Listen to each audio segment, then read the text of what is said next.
சட்டமன்றத்தின் தற்போதைய எதிர்க்கட்சி துணைத் தலைவருமான ஆர்.பி. உதயகுமார் வடை சுட்டுக் கொடுக்கும் வீடியோ தற்போது வைரலாகி வருகிறது.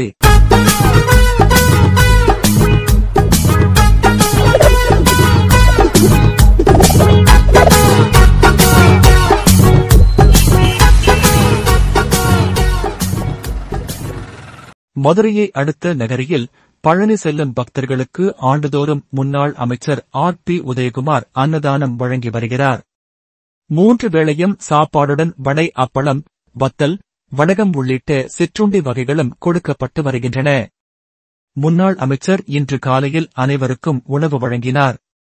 அப்போது பக்தர்களுக்கு கொடுப்பதற்காக வடை சுட தயாரானது. யாரும் எதிர்பாராத வேளையில் அடுப்படைக்கு சென்றவர் தானே அமர்ந்து வடை சுட்டார். பின் அதனை பக்தர்களுக்கு வழங்கினார்.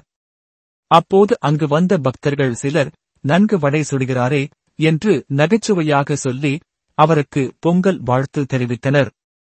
இதற்கு பதில் அளித்த ஆர்.பி. உதயகுமார், தனக்கு உண்மையான வடைதான் சுடத் தெரியும் என்றும், ஒரு சிலரைப் போல வாயில் வடை சுட தெரியாது, வரவும் வராது என்றும் சிரித்தபடியே பதில் சொன்னார்.